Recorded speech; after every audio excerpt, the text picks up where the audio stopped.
तो बाबर आजम इस वक्त दुनिया के number one number one batsman हैं बैट्समैन, रन बिल्कुल स्कोरिंग के बिल्कुल अंदर। ऐसा ही है। और स्टीवन स्मिथ की अगर बात करें तो स्टीवन स्मिथ जो हैं वो खासे पीछे हैं रन स्कोरिंग के अंदर। तो इनका दोनों का अगर हम कंपैरिजन करते हैं तो लास्ट भी जो हमने देखने में आया मैचेस के अंदर के इस टूर्नामेंट के अंदर, मतलब इस इवेंट के अंदर, टोटली बाबर आजम इस तरह से परफॉर्म नहीं कर रहे। और पीछे एक इंसिडेंट भी हमें नजर वो आया था जिसमें जिस तरह से वो बड़ा मीडिया के ऊपर गया। बिल्कुल। लेकिन मैं व्यूवर्स को ये बताता चलूं कि ये इस तरह की चीजें क्रिकेट के अंदर होती हैं, और बहुत सारे मामला हम डिस्कस कर चुके हैं। क्योंकि आज हमने जो बीपीएल का जो अहम मैच है बाबर सिडनी सिक्सर्स का और स्कॉचर्स का जो मैच है, ये बहुत अहम है, हमें आपको उसी के बारे में बताना है। लेकिन ये जो तनाज़ा हुआ था, तो इसके हिसाब से हम आपको आप लोगों को ये बताना चाहते हैं कि स्टीफन स्मिथ की जो परफॉर्मेंस है टोटली जो टी20 के अंदर जो है, और उसके अगेंस्ट में वर्सेस जो बाबर आजम की टी20 में जो परफॉर्मेंस है, हम उसके बारे में भी उनको व्यूवर्स को आगाह करते हैं, कुछ इस तरह से बता दिया जाए। तो मैं ये समझता हूँ कि स्टीवन स्मिथ ने जो है ना 67 टी20 मैचेस खेले हैं, 55 दफा वो जो है वो इनिंग थी उनकी 55, और 1094 रन थे टोटल इनके। उनका जो हाईएस्ट था वो 90 रन का था टी20 के अंदर, बिल्कुल। और उनकी सिर्फ 5 50 है, उनका 100 कोई भी नहीं है टी20 के अंदर जो है स्टीवन स्मिथ का। अगर बाबर इसके मध्य मुकाबले में अगर, और उनका जो स्ट्राइक रेट भी वो 125.45 का था, स्ट्राइक रेट था उसका साइम। तो बाबर आजम का अगर देखा जाए तो मैं ये समझता हूँ कि 136 जो है वो उन्होंने टी20 खेले हैं, उनका जो है 4429 रन है। बिल्कुल कहाँ एक चार। हजार चौरानवे रन और कहाँ जो है वो 4429 रन। तो व्यूवर इससे ही आप अंदाजा लगा लें कि कितना वसी तजुर्बा है बाबर आजम को। इसलिए बाबर आजम को बाबर आजम ही क्या कहा जाता है कि मकसद वो उनका एक ऐसा दौर चल रहा है कि वो या तो वो खुद भी सही होना नहीं चाहते हैं, मैं तो यही समझता हूँ वो अपनी गलतियों से कुछ सबक सीखते ही नहीं है। वो पहले मैच से गलती से सबक सीखे, फिर वो दूसरी मैच के अंदर फिर वही गलती करते हैं, फिर नई गलती की तौर पे वो आउट होते हैं, जल्दबाजी करते हैं। तो तकरीबन 5,800 रन जो इस वक्त जो बाबर आजम ने 4,429 रन बना चुके हैं टी20 के अंदर टोटल, और बाबर आजम ने 122 रन की भी इनिंग खेली है। और जो कि मैं समझता हूँ 122 रन की जो जो बिल्कुल। इनिंग खेली है वो इन्होंने शायद टी20 के अंदर वर्ल्ड कप के अंदर खेली थी। नहीं नहीं, ने वर्ल्ड वो कप में नहीं खेली थी, वर्ल्ड कप में अगेंस्ट जो अगेन। सीरीज जी थी जी उसके जी, जो बायलैटरल टी20 सीरीज थी उसमें खेली थी। 126.45 का उनका स्ट्राइक रेट है इस वक्त बाबर आजम के। उनके उसका कोई 100 नहीं है स्टीवन का, उनके 300 है, 38 50 है उनके बाबर आजम के। आदिल भाई, मैं इस चीज से थोड़ा सा डिसएग्री हाँ करूंगा। जिस तरह आपने टी20 इंटरनेशनल की परफॉर्मेंस बताई, परफॉर्मेंसेस के हिसाब से बाबर आजम ने ऑल दो 136 इनिंग्स के अंदर जो है, मतलब 36 मैचेस के अंदर 4429 रन स्कोर किए हैं। लेकिन अगर हम कंपैरिजन की बात करें तो कितनी ऐसी परफॉर्मेंसेस हैं बाबर आजम की जो मैच विनिंग परफॉर्मेंसेस हैं in comparison Steven Smith. Steven Smith lower order पे खेलते हैं। बाबर आजम ने अपना नंबर चेंज किया है जिसकी वजह से वो ओपनर आना शुरू हुए। वैसे तो मिडिल ऑर्डर में खेलते थे, लेकिन ओपनर आने के बाद उनकी खासी परफॉर्मेंसेस हमें दिखी। लेकिन अगर हम बात करें सिर्फ परफॉर्मेंसेस की और टीम परफॉर्मेंसेस की, तो टीम की परफॉर्मेंसेस हमें नीचे जाती हुई नजर आई हैं बाबर आजम के दौर के अंदर, जिस वक्त उन्होंने ये सारे रन स्कोर किए। इन कंपैरिजन अगर आप बात करें ऑस्ट्रेलिया के स्टीवन स्मिथ की और ऑस्ट्रेलिया की टीम की परफॉर्मेंस बात करें, तो ऑस्ट्रेलिया की टीम की परफॉर्मेंस उसमें रेस होती है। ऑस्ट्रेलिया टी20 वर्ल्ड कप जीता है। ऑस्ट्रेलिया दूसरे काफी जगहों के ऊपर बायलैटरल सीरीज हर इवेंट के अंदर एक विनिंग टीम की तरह साबित होती हैं। तो मैं समझता हूँ बाबर आजम ने जितने भी स्कोर किए हैं वो सिर्फ अपने माइलस्टोन, अपनी परफॉर्मेंसेस के लिए किए हैं, ना कि टीम के उन्होंने कोई इस तरह टीम की विनिंग के लिए कंट्रीब्यूशन किया है। जबकि हम लोग देखते हैं कि रिसेंटली अगर पिछले 4-5 साल से भी हम लोग स्टैट्स निकाल के उठा के देखें, ऑल्दो बाबर आजम परफॉर्म कर रहा है, लेकिन फिर टीम के ऊपर उसका क्या इम्पैक्ट पड़ रहा है कि अगर आप उनकी स्ट्राइक रेट की भी बात करें तो बाबर आजम का स्ट्राइक रेट है 128.45 इंटरनेशनल क्रिकेट के अंदर टी20 में, जो मैं नहीं समझता कि टी20 के हिसाब से किसी भी तरह बेहतर है। वो एक अपने पर्सनल माइलस्टोन के हिसाब से सारी चीजें कैरी कर रहे होते हैं। इन गोइंग फॉरवर्ड अगर किसी भी मैच के अंदर जा रहे होते हैं तो मोस्टली जो चीजें देखी जाती हैं हमें वो ये है कि बाबर आजम की तरफ से वो अपनी परफॉर्मेंसेस में मैटर करते बिल्कुल साहिम, आपकी बात भी ठीक है, लेकिन मैं व्यूवर से मैं यही बात शेयर करना चाहता हूँ कि बाबर आजम की जो बैटिंग है ना, उसका सबसे बड़ा जो इशू है ना इस वक्त, जो रन जिस तरह से वो खेल रहे होते हैं, जैसे व्यूवर्स आपने देखा होगा 2024 के टी20 वर्ल्ड कप के अंदर जो है, जब वो इंडिया के खिलाफ खेले थे तो उन्होंने सिर्फ 13 रन बनाए थे। और ज्यादा बॉलें खेली थी। मैं समझता हूँ 20 से 25 बॉलें वो खेल चुके थे और 13 रन बनाए थे। और अगर आगे जाएं तो कनाडा जैसी एक कमजोर हरीफ के खिलाफ बाबर आजम ने T20 वर्ल्ड कप 2024 में 33 बॉलों पे 33 रन बनाए थे। अब ये जो 33 बॉलों पे 33 रन जो कनाडा के खिलाफ है ना, ये बाबर आजम का बिल्कुल एक वीक पॉइंट है।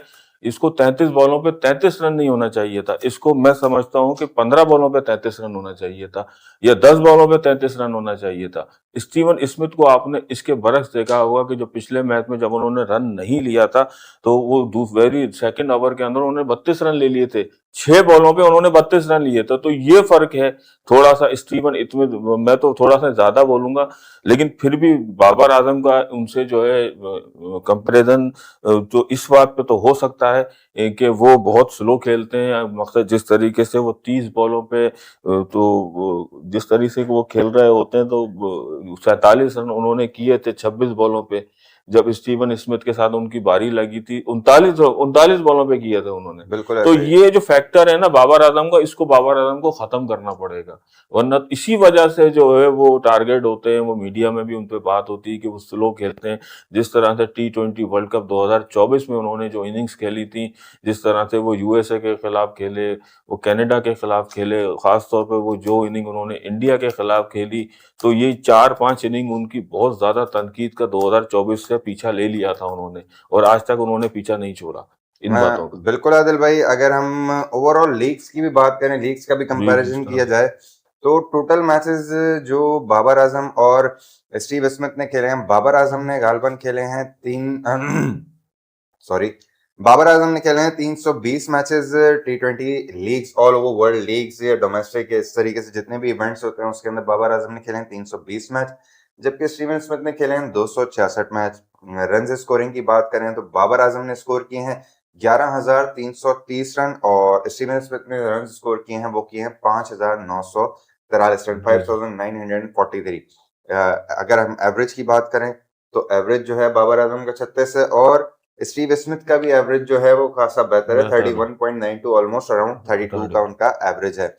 1100 बाबर आजम ने स्कोर किए हैं लीग्स में और स्टीवन स्मिथ ने सिर्फ 4 और 28 जो हैं वो 50 स्कोर किए हैं और 93 50 स्कोर किए हैं बाबर आजम ने। बाबर। कंपैरिजन की अगर हम बात करें तो बाबर आजम हमें खासे ऊपर नजर आते हैं, लेकिन अगर हम ऑन द ग्राउंड इस वक्त बात करें तो स्टीवन स्मिथ की परफॉर्मेंसेस ना कि सिर्फ रिसेंट के अंदर, इवन पास्ट के अंदर भी हमने देखा है कि स्टीवन स्मिथ जो है बड़ी अच्छी अच्छी परफॉर्मेंसेस लीग्स के अंदर करते रहे, जो कि ऑल्दो वो 100 में कन्वर्ट नहीं करते लेकिन उनकी टीम को फायदा दे रही होती है, उनकी टीम जो है उनकी उस परफॉर्मेंसेस से पूरा कैश करती है और उनकी टीम वो जीत जाती है। एवरेज की भी अगर हम बात करें तो एवरेज ज्यादा डिफरेंस नहीं है, 5 रन का ऐसा जितना डिफरेंस है। स्ट्राइक रेट भी ऑलमोस्ट दोनों के, बाबर आजम का T20 लीग क्रिकेट के अंदर भी स्ट्राइक रेट जो 128.50 है, मतलब खासा कोई इंप्रूवमेंट हमें उनके स्ट्राइक रेट में नजर नहीं आती, जिसकी वजह से वो ज्यादा टारगेट टारगेट। बिल्कुल बने हुए होते हैं, हर जगह पे परफॉर्मेंसेस करते हैं लेकिन स्ट्राइक रेट अपना बढ़ा नहीं पा रहा है। बिल्कुल इसी तरह से साइम, मैंने भी यही आपसे बात की है कि बाबर आजम को इम्प्रूवमेंट मैं समझता हूं कि वो 2024 का जो उनका टर्नओवर था, वो उनसे उनको सबक हासिल ले लेना चाहिए था। वो फिर यहाँ पर आते हैं, फिर सीरीज खेलते हैं, थोड़ी देर रेस्ट करते हैं, सीरीज खेलते हैं, फिर वो उनका एक अंदाज होता है T20 के अंदर। जो अगर जिम्बाब्वे आ जाती है या वेस्ट इंडीज आ जाती है या बांग्लादेश आ जाती है, तो फिर वो थोड़ा सा स्कोर की तरफ जाते हैं। लेकिन मैं आपको ये बताता चलूँ वीवर्स के, ये जो T20 इनिंग्स होती हैं, ये प्रीमियर लीग्स के अंदर जो है जितनी भी हो रही होती है, जैसे BPL हो गया, PSL हो गया और बहुत सी ऐसी लीग्स हो गई, उसके अंदर काउंट होता है कि ये पूरा वाच, वो पूरे मीडिया के ऊपर पूरे इंटरनेशनल पे ट्रेडिंग पे होती हैं वो लीग्स, और वो जो वाच हो रही होती हैं, तो उसके अंदर बाबर आजम नुमाया तौर पे सामने आ जाते हैं। जैसे बिग बैश के अंदर ये पूरी जो है ट्रेडिंग पर है, पूरे इंटरनेशनल लेवल पे बिग बैश को देखा जा रहा है।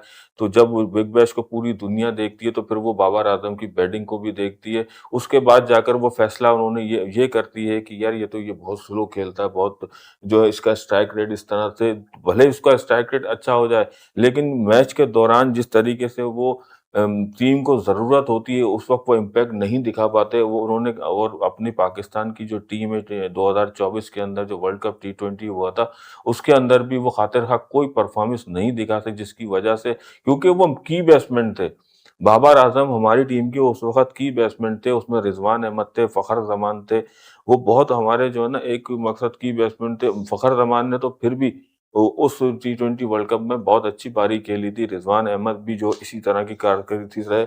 लेकिन मैं फिर बाबर आजम पे आता हूँ कि उनका जो है इस तरीके से रन रेट बहुत कम होता है कि अगर उनको जो मैच में जो स्कोर टोटल अगर 150 का भी दे दिया जाए एक और 128 रन का भी टोटल पे वो अगर उनको ओपनर भेज दिया जाए तो बाबर आजम की परफॉर्मेंस वही रहती है जो अभी तक वो उसी पैटर्न पे चल रहे हैं और ये उनके लिए सबसे खराब बात है। मैं तो अब ये भी समझने लगा हूँ कि शायद ये मेरा ओपिनियन है कि बाबर आजम ने आज एक अच्छी पारी नहीं खेली, तो मैं ये भी आपको बताता चलूं कि ये मेरा ओपिनियन कि बाबर आजम शायद T20 वर्ल्ड कप का हिस्सा ना रहे या फिर वो ऑप्शन के तौर पे बैठे रहें बाहर। बिल्कुल आदिल भाई, बाबर आजम ऑल्दो के अभी फॉर्म में नहीं है, लेकिन अगर कंपैरिजन और स्कोर्स की परफॉर्मेंसेस की बात करते हैं तो बाबर आजम खास से बेहतर परफॉर्मेंस है बनिस्बत स्टीवन स्मिथ के, जिन्होंने लास्ट मैच के अंदर मतलब जिस तरीके से सेकंड लास्ट मैच में बाबर आजम के लिए रन डिनाई करके जो खुद स्ट्राइकिंग पे की, बाबर आजम को मतलब इस वक्त फॉर्म में नहीं है, लेकिन इसका मतलब ये नहीं कि स्टीवन स्मिथ ने जो भी मतलब खैर वो तो उनकी टीम के इश्यूज हैं, लेकिन ये जो लोग ये बातें कर रहे होते हैं कि स्टीवन स्मिथ बहुत बड़ा है, बहुत बड़ा प्लेयर है, ये है, तो अगर आपको ज्यादा नॉलेज अगर चाहिए तो आप थोड़े से स्टैट्स निकाल के देख लिया करें, थोड़े से कंपैरिजन करके देख लिया करें।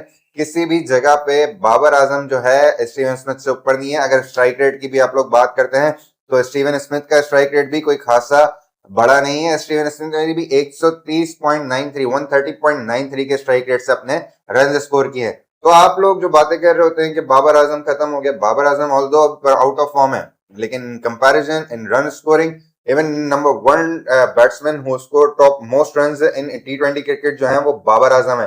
तो आप बाबर आजम का कंपैरिजन स्टीवन स्मिथ किसी तरीके से रन स्कोरिंग में भी नहीं बनता, हंड्रेड्स में भी नहीं बनता।